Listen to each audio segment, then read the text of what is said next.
दैनिक Chhattisgarh channel देखना शुरू कर चुके हैं आप और छत्तीसगढ़ प्रदेश की आज की तमाम सभी महत्वपूर्ण बड़ी खबरों की शुरुआत जय जोहार और नमस्कार के साथ। छत्तीसगढ़ में कांग्रेस ने सीएम और गृह मंत्री का पुतला फूंका, जहां भूपेश बघेल के काफिले पर हुए लाठीचार्ज के विरोध में डीजीपी से मुलाकात भी करी गई। छत्तीसगढ़ के पूर्व मुख्यमंत्री भूपेश बघेल के काफिले पर हमले और भिलाई में कांग्रेस कार्यकर्ताओं पर लाठीचार्ज करने के विरोध में बीती दोपहर को कांग्रेस का एक प्रतिनिधिमंडल डीजीपी अशोक जुनेजा से मिलने पहुंचा। साथ ही इन घटनाओं पर जांच की मांग भी की गई। भिलाई में कांग्रेस कार्यकर्ताओं पर हुए लाठीचार्ज और 150 से ज्यादा कांग्रेसियों पर हुए एफआईआर के विरोध में कांग्रेस ने प्रदेश के कई जिला मुख्यालयों में मुख्यमंत्री विष्णुदेव साय और गृह मंत्री विजय शर्मा का पुतला दहन किया। इसके अलावा बात करें तो दुर्ग के पटेल चौक में भी कांग्रेसियों ने सीएम और गृह मंत्री का पुतला दहन किया। साथ ही रायपुर में कांग्रेस भवन गांधी मैदान में कांग्रेस कार्यकर्ताओं ने ये पुतला दहन आयोजित किया। विधायक देवेंद्र यादव और इस्लामी समाज के युवाओं को गिरफ्तार किए जाने के विरोध में कांग्रेस ने 24 अगस्त को एक दिवसीय धरना प्रदर्शन किया था, जहां मुख्यमंत्री भूपेश बघेल भी इस प्रदर्शन में शामिल होने जा रहे थे, जो भिलाई के 3 स्थित अपने आवास से दोपहर 1 बजे निकले थे। रास्ते में सिरसा गेट के पास बजरंग दल और हिंदू संगठन के लोग विशेष संप्रदाय के खिलाफ नारेबाजी कर रहे थे। सुरक्षा अधिकारी का आरोप है कि पूर्व सीएम के काफिले को सिरसा गेट पर प्रदर्शनकारियों ने रुकवा लिया था। राष्ट्रीय शिक्षा नीति को लेकर के छात्रों के मन में अब सवाल अटकते नजर आ रहे हैं। दरअसल यूजी फर्स्ट ईयर में राष्ट्रीय शिक्षा नीति की इसी सत्र यानी 2024-25 से लागू हो चुकी है।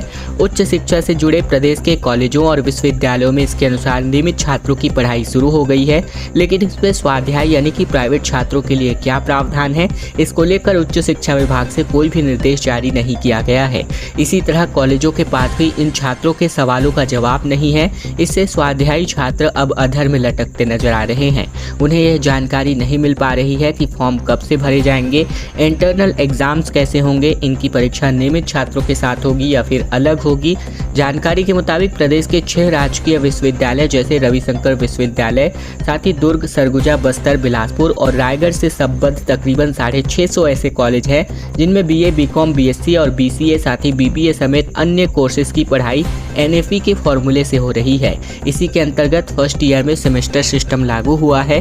फर्स्ट सेमेस्टर की परीक्षा नवंबर और दिसंबर में होगी, तो वही दूसरी और प्राइवेट के छात्रों के लिए क्या व्यवस्था की गई है, इस संबंध में अभी भी स्थितियां स्पष्ट नहीं है। जबकि हर साल यूजी फर्स्ट ईयर में तकरीबन 1.5 लाख से अधिक छात्र प्राइवेट परीक्षार्थी के रूप में शामिल होते हैं। जानकारों का ये भी कहना है कि प्राइवेट छात्रों के संबंध में ये कहा जा रहा है कि इन्हें भी सेमेस्टर एग्जाम देना होगा। और अब छत्तीसगढ़ के नारायणपुर से खबर, जहां पुलिस और नक्सली मुठभेड़ में 3 महिला नक्सली ढेर हो गए हैं। 3 वर्दीधारी महिला नक्सली को छत्तीसगढ़ पुलिस ने मार गिराया है, जहां नारायणपुर और कांकेर बॉर्डर पर अबूझमाड़ इलाके में सुरक्षा बलों और नक्सलियों के बीच मुठभेड़ चल रही। सुबह 8 बजे से दिन भर दोनों तरफ से लगातार फायरिंग होती रही, जहां डीआरजी, एसटीएफ, बीएसएफ की संयुक्त टीम नक्सल विरोधी अभियान के अंतर्गत सर्चिंग ऑपरेशंस पर निकली थी। मौके पर नक्सलियों की होने की सूचना टीम को मिली थी और इसके बाद पुलिस जवानों ने नक्सलियों को चारों तरफ से घेरा है। मुठभेड़ के बाद सर्चिंग ऑपरेशन में 3 वर्दीधारी और हथियारबंद महिला नक्सली का शव बरामद किया गया है। प्राथमिक तौर पर इनकी शिनाख्तगी उत्तर बस्तर डिवीजन कमेटी और पीएलजीए कंपनी नंबर 5 के सदस्यों के रूप में हुई है। तो वहीं मौके में भारी मात्रा में हथियार भी, नक्सल सामग्री भी बरामद हुए हैं। वहीं मानसून सीजन में ही तकरीबन 212 नक्सलियों की गिरफ्तारी अब तक हो चुकी है। इलाज के दौरान एक एएसआई की मौत भी हो गई, जहां दंतेवाड़ा अस्पताल में इलाज के दौरान उप निरीक्षक चमरू तैलम की दंतेवाड़ा अस्पताल में इलाज के दौरान मौत हो गई। वहीं बात करें तो छत्तीसगढ़ के दंतेवाड़ा में सीआरपीएफ के हेड कांस्टेबल ने AK-47 से गोली मारकर यहां पर 18 सितंबर से छत्तीसगढ़ धान खरीदी ऑपरेटर संघ हड़ताल पर रहेंगे। 2 सूत्री मांगों को लेकर अपना प्रदर्शन करने वाले हैं। छत्तीसगढ़ राज्य समर्थन मूल्य धान खरीदी कंप्यूटर ऑपरेटर संघ ने बुधवार को रायपुर स्थित दत्तात्रेय मंदिर में बैठक की, जहां संघ ने बैठक के बाद 2 सूत्री मांगों को लेकर अनिश्चितकालीन प्रदर्शन करने का ऐलान कर लिया है। इस बैठक में छत्तीसगढ़ प्रदेश के विभिन्न जिलों से आए प्रतिनिधियों ने अपनी 2 प्रमुख मांगों को लेकर विस्तार से चर्चा की और आगामी आंदोलन की रणनीतियों पर विचार विमर्श किया, जहां खाद्य विभाग में सिविलियन और वर्ष 2007 से कार्यरत सभी ऑपरेटरों के नियमितीकरण किए जाने संबंधित अपनी 2 सूत्री मांगों को लेकर के ये हड़ताल पर हैं। कंप्यूटर ऑपरेटर संघ के प्रदेश सचिव मोहन बंजारे ने बताया कि उनकी केवल 2 सूत्री मांग है शासन से, जहां इन मांगों को लेकर शासन को ज्ञापन सौंपने का निर्णय इन्होंने किया हुआ है। 27 अगस्त को भिलाई 3 थाने का घेराव करने वाले 3 नामजद आरोपियों सहित पुलिस ने तकरीबन 150 कांग्रेसियों के खिलाफ मामला दर्ज कर एफआईआर की है। पुलिस इस कार्यवाही से कांग्रेस में हड़कंप मच गया है, जहां इस मामले पर पूर्व मुख्यमंत्री भूपेश बघेल ने कहा कि न्यायालय ने इसके खिलाफ लड़ाई लड़ेंगे। बता दें कि बजरंग दल द्वारा भिलाई 3 के सिरसा गेट चौक पर पूर्व मुख्यमंत्री भूपेश बघेल से दुर्व्यवहार के मामले में खासा तूल पकड़ा था। इस मामले पर बजरंग दल के कार्यकर्ताओं के खिलाफ कार्यवाही की मांग को लेकर कांग्रेस ने एसपी दुर्ग जितेंद्र शुक्ला को ज्ञापन सौंपते हुए 27 अगस्त को भिलाई 3 थाने का घेराव करने की चेतावनी दी थी। इसके पहले भिलाई चरौदा निगम के सभापति कृष्णा चंद्राकर समेत 6 कांग्रेसियों पर अपहरण का मामला दर्ज हो गया। दरअसल कृष्णा चंद्राकर, एस वेंकट रमना और अभिषेक वर्मा, पप्पू चंद्राकर, नजरुल इस्लाम तथा अशफाक अहमद द्वारा एक बजरंग कार्यकर्ता का अपहरण कर पिटाई की गई थी। इस मामले पर भाजपा सहित हिंदूवादी संगठनों के प्रदर्शन के बाद अब पुलिस ने 6 लोगों के खिलाफ प्राथमिकी यानी एफआईआर दर्ज कर दी थी। इधर तय कार्यक्रम के अंतर्गत कांग्रेस ने थाने का घेराव किया। पुलिस ने इस दौरान लाठीचार्ज कर दिया। खबर अब ये आ रही है कि थाना घेराव मामले में पुलिस ने भिलाई चरौदा निगम के महापौर निर्मल कोसरे, प्रदेश कांग्रेस कमेटी संयुक्त सचिव सुजीत बघेल, ब्लॉक कांग्रेस कमेटी अध्यक्ष मनोज मढ़रिया समेत कुल 150 कांग्रेसी कार्यकर्ताओं के खिलाफ शासकीय कार्य में बाधा, पुलिसकर्मी से मारपीट और अन्य जमानती धाराओं के अंतर्गत अपराध दर्ज कर लिया है। इसके अलावा बात करें तो अब ये मामला अच्छा खासा तूल पकड़ता हुआ राजनीति में दिखाई दे रहा है। और अब छत्तीसगढ़ के स्वास्थ्य विभाग से जुड़ी बड़ी खबर, जहां स्वाइन फ्लू से अब तक 12 लोगों की जानें चली गई हैं, जिस पर स्वास्थ्य मंत्री जायसवाल ने कहा कि अब तक हजारों मरीज मिले हैं, महामारी की स्थिति नहीं, हालांकि एडवाइजरी जारी हो चुकी है।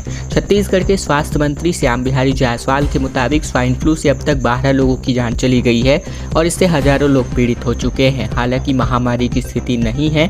प्रदेश में पर्याप्त मात्रा में जाँच किट और दवाएं उपलब्ध है। स्वाइन फ्लू को लेकर एडवाइजरी जारी की जा चुकी है। केंद्र सरकार की गाइडलाइन के अनुसार टेस्टिंग और ट्रीटमेंट हो रहा है।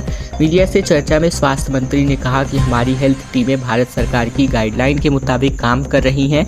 संक्रमित के आसपास 50 से 100 लोगों तक जांच करना होता है, लेकिन हम 200 लोगों तक की जांच कर रहे हैं। इसके अलावा शिविर लगाने को लेकर के सवाल पूछे जाने पर इन्होंने कहा कि राज्य में टास्क टीम बनी है। स्वाइन फ्लू में शिविरों के जरिए जाँच नहीं कर सकते, इनमें लक्षण दिखते हैं तभी इनकी जाँच होती है। वहीं छत्तीसगढ़ स्वास्थ्य विभाग ने स्वाइन फ्लू को लेकर एक एडवाइजरी भी जारी की है। इसके अंतर्गत बात करें तो H1N1 वायरस को लेकर भी लगातार जो है अपडेट जो है हम आपको दिखाई दे रहे हैं। 10 सितंबर तक सेकेंड चांस परीक्षा के नतीजे अब छत्तीसगढ़ रायपुर में आने वाले हैं, जहां छत्तीसगढ़ में कॉपियों की जांचने का काम पूरा हो चुका है। छत्तीसगढ़ माध्यमिक शिक्षा मंडल द्वारा 10 सितंबर तक द्वितीय बोर्ड परीक्षा के नतीजे जारी करने की तैयारियों में माध्यमिक शिक्षा मंडल जुट गया है, जहां शिक्षा मंडल की ओर से कॉपियों को जांचने का काम पूरा कर लिया गया है। पुनर्मूल्यांकन और पुनर्गणना के परिणाम के बाद 10वीं और 12वीं की मेरिट लिस्ट में बदलाव यहां पर होने वाले हैं। इस परीक्षा में 10वीं और 12वीं में तकरीबन 82,000 परीक्षार्थी शामिल हुए हैं। माध्यमिक शिक्षा मंडल ने पहली बार साल में 2 बार सीजी बोर्ड परीक्षा आयोजित की है और ऐसे में फाइनल मेरिट लिस्ट में द्वितीय अवसर परीक्षा के परीक्षार्थियों को मौका नहीं मिलेगा, यानी उनका अंक नहीं जुड़ने वाला है। द्वितीय बोर्ड परीक्षा की कॉपियों के मूल्यांकन के लिए माध्यमिक शिक्षा मंडल की ओर से प्रदेश में 20 केंद्र बनाए गए थे। इनमें राजधानी में 2 केंद्र, पहली बोर्ड परीक्षा में राज्य में 36 मूल्यांकन केंद्र बने थे। मार्च में हुई पहली बोर्ड परीक्षा में प्रदेश के तकरीबन 6 लाख छात्र सम्मिलित हुए। मौसम विज्ञान केंद्रों में एआई तकनीक का इस्तेमाल होगा, जहां डीजी महापात्रा ने कहा कि रायपुर में डॉपलर रडार लगने वाला है, जिसकी रेंज तकरीबन 300 किलोमीटर की दायरे की सटीक जानकारी देने के तौर पर होगी। भारतीय मौसम विज्ञान केंद्र के मौसम के पूर्वानुमान के लिए आने वाले दिनों में आर्टिफिशियल इंटेलिजेंस का इस्तेमाल करने वाला है, जहां भारतीय मौसम विज्ञान विभाग के महानिदेशक डॉक्टर मृत्युंजय महापात्रा ने बातचीत में बताया कि एआई मॉडल डेवलपिंग स्टेज में है। मृत्युंजय महापात्रा ने कहा कि आने वाले दिनों में हम AIML यानी आर्टिफिशियल इंटेलिजेंस मॉपअप लैंग्वेज का जो है टूल्स डेवलप करेंगे, जो हमारे numerical weather prediction model system के साथ मिलकर काम करेगा। साथ ही बात करें तो यहाँ 150 साल का भी एनालिसिस यहाँ पर होने जा रहा है। महापात्रा ने कहा कि रायपुर मौसम विज्ञान केंद्र में एक नया डॉपलर रडार लगाया जा रहा है और इससे मौसम की सटीक जानकारी मिल पाएगी। अब तक रायपुर का मौसम विज्ञान केंद्र satellite image lightning detection system के माध्यम से जारी किया जाता था, लेकिन रडार के क्लाउड का रियल टाइम डेटा मिलेगा, जिससे मौसम पूर्वानुमान की सटीक जानकारी अब मिल पाएगी। मौसम विज्ञान केंद्र के प्रभारी डॉक्टर गायत्री ने कहा कि हम सैटेलाइट इमेज में 20 मिनट देरी करते हैं और ऐसे में लगातार अपडेट्स नहीं मिल पाते। ऐसी वजह से अब सटीक जानकारी के लिए अब एक और विकसित देश की तर्ज पर ये काम रायपुर में होने जा रहा है। ओलंपिक में गोल्ड मेडल जीतने पर 3 करोड़ रुपए की पुरस्कार राशि छत्तीसगढ़ सरकार ने घोषणा के तौर पर कर दी है। सिल्वर पर 2 करोड़, वहीं रायपुर में 502 खिलाड़ियों का सम्मान समारोह बीते दिन आयोजित हुआ। छत्तीसगढ़ में ओलंपिक में मेडल लाने पर सरकार 1 से 3 करोड़ रुपए तक की सम्मान राशि खिलाड़ियों को देगी। इसकी घोषणा बीते दिन छत्तीसगढ़ के सीएम विष्णुदेव साय ने की है। ये घोषणा रायपुर में डीडी ऑडिटोरियम में आयोजित खेल अलंकरण समारोह में खिलाड़ियों के बीच की गई, जहां उन्होंने 502 खिलाड़ियों को भी अलग अलग कैटेगरी में स्पोर्ट्स अवार्ड से सम्मानित किया। मुख्यमंत्री विष्णुदेव साय ने राज्य में खेल अलंकरण समारोह में ओलंपिक खेलों में स्वर्ण पदक जीतने वाले खिलाड़ियों को 3 करोड़ रुपए, रजत पदक जीतने वाले खिलाड़ियों को 2 करोड़ और कांस्य पदक जीतने वाले खिलाड़ियों को 1 करोड़ रुपए की पुरस्कार राशि देने की घोषणा की। मुख्यमंत्री ने कहा कि छत्तीसगढ़ में हम खेल प्रतिभाओं को आगे ले जाने के लिए प्रतिबद्ध हैं। अच्छे इंफ्रास्ट्रक्चर और ट्रेनिंग के जरिए खेल प्रतिभाओं को निखारेंगे ताकि हमारे खिलाड़ी अंतर्राष्ट्रीय स्तर पर और भी बढ़िया प्रदर्शन कर सके, छत्तीसगढ़ का नाम रोशन कर सके। तो वही पिछले 5 साल में खिलाड़ियों का उनका हक नहीं मिला, ये मुख्यमंत्री विष्णुदेव साय ने समारोह को संबोधित करते हुए कहा। पूर्व डिप्टी सीएम टीएस सिंहदेव अपना अंग दान करने वाले हैं, जिसको लेकर इन्होंने संकल्प पत्र भरा। छत्तीसगढ़ के पूर्व डिप्टी सीएम टीएस सिंहदेव ने अंग दान करने का संकल्प लिया, जहां उन्होंने केंद्र सरकार की आधिकारिक वेबसाइट पर पंजीकरण करवाकर अपनी दोनों आंखें, किडनी, लिवर और बाकी अंग दान करने का संकल्प लिया। 72 साल के हैं, जहां 1 साल पहले ही स्काई डाइविंग कर अपने फिटनेस आजमा चुके हैं। टीएस सिंहदेव ने कहा कि अगर किसी के काम आए तो अच्छा, समाज के प्रति आवश्यक जवाबदेही अंगदान है। इसके अलावा बात करें तो इन्होंने अंगदान का संकल्प पत्र बीते दिन भरा, जहां बात करें तो जब वे ऑस्ट्रेलिया दौरे पर बीते साल गए हुए थे तब 71 साल की उम्र में उन्होंने स्काई डाइविंग भी की थी।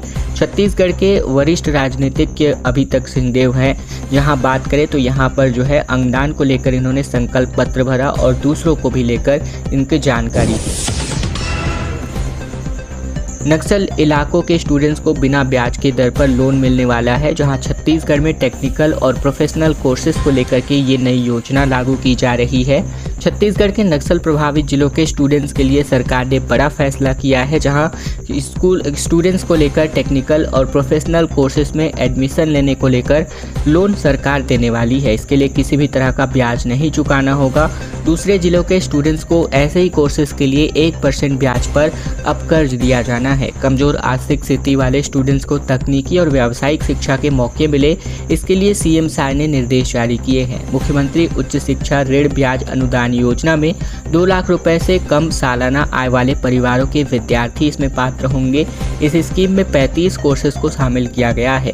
राज्य में माओवाद प्रभावित जिले बस्तर, बीजापुर, दक्षिण बस्तर, दंतेवाड़ा, जसपुर, उत्तर बस्तर, कांकेर, कोरिया, नारायणपुर, साथ ही राजनांदगांव, सरगुजा, धमतरी, महासमुंद, गरियाबंद, बालोद, सुकमा, कोंडागांव और बलरामपुर जिले के स्टूडेंट्स को इंटरेस्ट फ्री जो है लोन यहां पर मिलने वाला है। अमित शाह ने प्रदेश में 23 अगस्त को नक्सल ऑपरेशन की बैठक ली है और इस बैठक के बाद नक्सल प्रभावित इलाकों के युवाओं को एजुकेशन से जोड़ने का ये बड़ा कदम उठाया जा रहा है सरकार की ओर से। स्कूलों में युक्तियुक्तकरण शिक्षा को लेकर के बड़ा फैसला आ चुका है, जहां शिक्षा विभाग में युक्तियुक्तकरण को अभी फिलहाल के लिए स्थगित कर दिया गया है।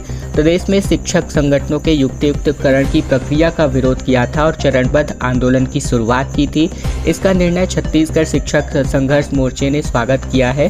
साथ ही मोर्चा के पदाधिकारियों ने कहा कि भविष्य में इस तरह की विभागीय सेटअप से छेड़छाड़ कर शिक्षा व्यवस्था को चरमराने वाली कोई भी नीति विभाग की ओर से नहीं लाई जाएगी। उल्लेखनीय है कि शिक्षा सचिव सिद्धार्थ कोमल परदेसी की ओर से बैठक में छत्तीसगढ़ संघर्ष शिक्षक मोर्चा के सभी प्रांत संचालक वीरेंद्र दुबे, संजय शर्मा, मनीष मिश्रा, साथी विकास राजपूत और प्रांतीय उप संचालक धर्मेंद्र शर्मा इस बैठक में शामिल हुए थे, जहां जारी निर्देशों का कड़ा विरोध कर तत्काल इसे स्थगित करने की मांग की गई थी। छत्तीसगढ़ शिक्षक संघर्ष मोर्चा ने इस प्रक्रिया का विरोध करते हुए चरणबद्ध आंदोलन की शुरुआत भी की थी, जिसमें मुख्यमंत्री और साथ ही शिक्षा सचिव और डीपीआई संचालक के नाम कलेक्टर, जिला शिक्षा अधिकारियों को ज्ञापन भी सौंपा गया था और इस सिलसिले में शिक्षक संघर्ष मोर्चा की ओर से उप मुख्यमंत्री और गृह मंत्री शर्मा से मुलाकात कर मामले में हस्तक्षेप करने का आग्रह किया गया था। और अब खबर रायगढ़ से, जहां देर रात हाथियों ने अपना उत्पात मचाया। जंगल से निकलकर बस्ती पहुंचे, धान को इन्होंने खाया, फसलों को रौंदा, तकरीबन 7 मकान क्षतिग्रस्त कर दिए गए। छत्तीसगढ़ के रायपुर जिले के धर्मजयगढ़ वन मंडल में गौतमी हाथियों का दल विचरण कर रहा है, जहां बुधवार की रात जंगल से निकलकर 10 हाथियों का दल कापू वन परिक्षेत्र के कुमरता बीट के ऊपर खेता गाँव में पहुँच गया। साथ ही हाथियों ने अब ग्रामीणों के 7 घरों को तोड़ दिया। बताया जा रहा है कि गौतमी दल जब गांव पहुंचा तो इसकी आने की सूचना ग्रामीणों को लग गई। इसके बाद सभी घरों से बाहर आ गए, लेकिन घर में रखे धान को खाने के लिए हाथियों ने एक एक करके 7 घरों को पूरी तरह नुकसान पहुंचाया। और अब छत्तीसगढ़ के व्यापमं की ओर से बड़ी खबर, जहां 6 माह बाद आबकारी भर्ती की चर्चा अब तूल पकड़ती नजर आ रही है। आबकारी आरक्षक भर्ती का इंतजार कर रहे युवाओं के लिए एक अच्छी खबर है, जहां 6 महीने बाद इस भर्ती परीक्षा को लेकर आबकारी विभाग और व्यापमं की टीम अधिकारियों की खुल गई। जहां सब कुछ ठीक रहा तो इस पद के लिए अगले महीने व्यापमं से आवेदन मंगाए जा सकते हैं। जानकारी के मुताबिक फरवरी 2024 में इस भर्ती के लिए आबकारी विभाग से व्यापमं को प्रस्ताव गया था। तब संभावना थी कि फरवरी-मार्च में ही आवेदन की प्रक्रिया शुरू हो जाएगी। फिर जब जून में आचार संहिता समाप्त हुई तब माना जा रहा था कि आवेदन मंगाए जाएंगे, लेकिन ऐसा नहीं हुआ। और इस बीच ये जानकारी सामने आई है कि भर्ती को लेकर एक बार फिर से आबकारी विभाग से व्यापमं को भर्ती के नियम, सिलेबस और अन्य जानकारी नहीं दी गई। इसके लिए आवेदन की प्रक्रिया शुरू नहीं हुई। एक बार फिर से भर्ती को लेकर सुगबुगाहट तेज हो गई है और इसको लेकर जानकारों का कहना है कि इस भर्ती का सिलेबस तैयार हो गया है, प्रवेश नियम बन गए हैं और ये जानकारी व्यापमं को दे दी गई है। इसलिए संभावना है कि अगले महीने से आवेदन की प्रक्रिया शुरू हो जाए।